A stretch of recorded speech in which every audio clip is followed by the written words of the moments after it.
We start with a warning about Arizona's vote in the 2024 presidential election and a call to action. A 2-year-old state law on election recounts could delay Arizona's result in the presidential election and hold up the certification of the winner. Here's what Pinal County Attorney Kent Volkmer told the Washington Post. The entire United States would have to be waiting on us. The entirety of the American people will be waiting on the state of Arizona.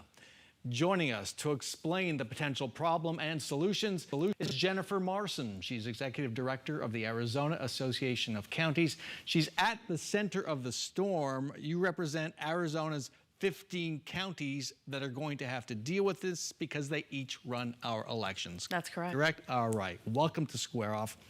So why are we hearing about this looming train wreck just now when the law is 2 years old? Well, so the law was passed in 2022, but it didn't go into effect. 2022? Correct. Okay. Until just before the general election of 2022. So last fall's general was the first time it was implemented, and we realized that this new trigger, which is not a problem, the trigger is the flashlight, which shines a light on a dormant problem that's been there for a while, recounts. We didn't have to do them before. Now we probably will. We need to have enough time built into the calendar to be able to do that and not miss crucial federal deadlines. So because we become a swing state, and over the last several cycles we've had a lot of close races, counties now have to take into account the likelihood that there will be a recount? Absolutely. We are unfortunately moving into a perfect storm in 2024. So it's the close races that have not historically been Arizona's character. And it is the new law. Of course, we have a different trigger. So we're going to have to likely do more recounts, but also the calendar itself.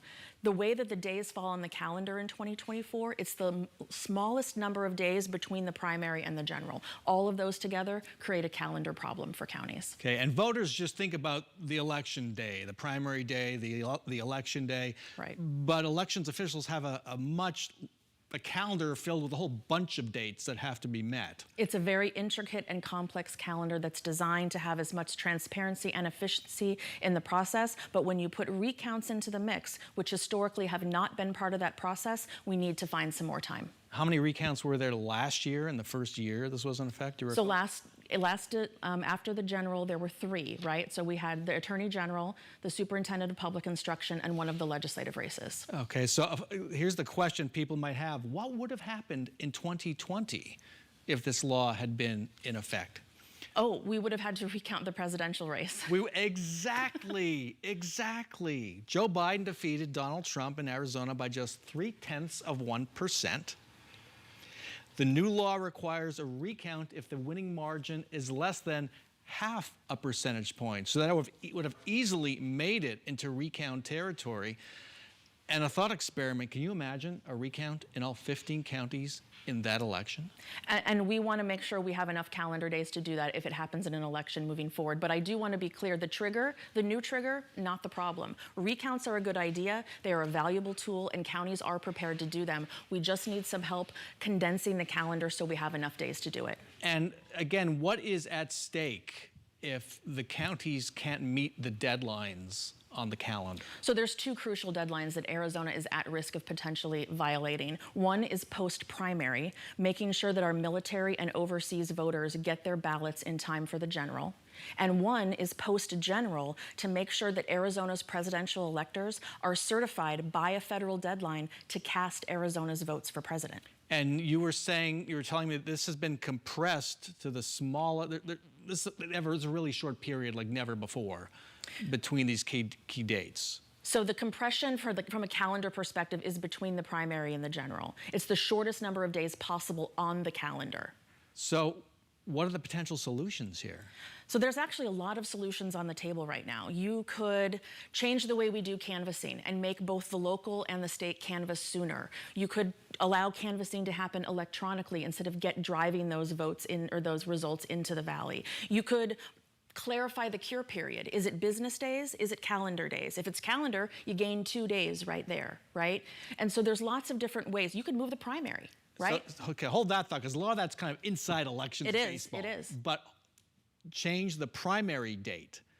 How would that play out? So if you change the primary to sooner in the calendar year, you've now built more time between the primary and the general, and then you have more time to do the work should a recount trigger.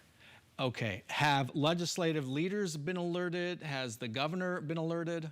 So the key thing with any ask like this is, do people agree that there is a problem? And I will tell you, the meetings that we've had so far, President of the Senate, Speaker of the House, the Ninth Floor Governor's Office, Secretary of State's Office, everyone has bought into the fact that this is a problem. And that's a win on step number one. So now we need that cadre of stakeholders, including the AG's office, including minority leadership, to look at all of the options on the table and pick the ones that get us the number of days that we need. So it's a problem from a kind of election management perspective, but also these are politicians who are running for, are going to be candidates on the same ballot next year. How do they see this? Would they want the primary moved up?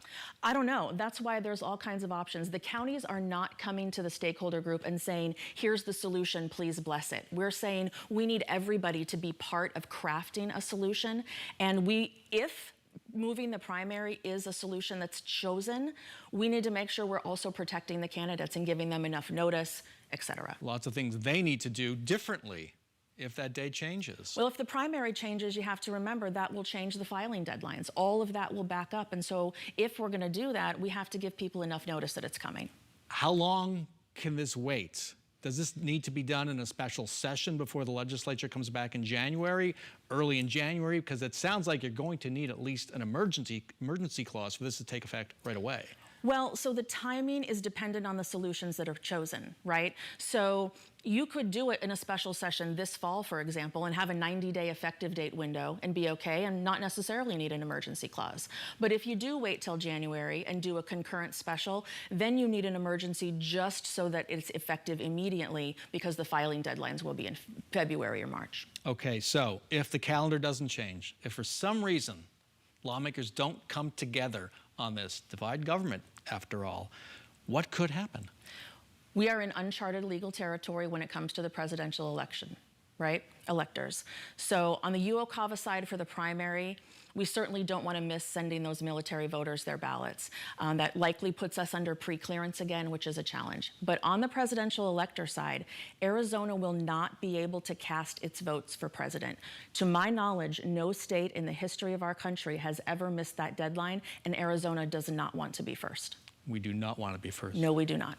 That helps clarify the mind, I think. Jennifer Marson, great job. Thank you so much. Thank you for having me. I appreciate it.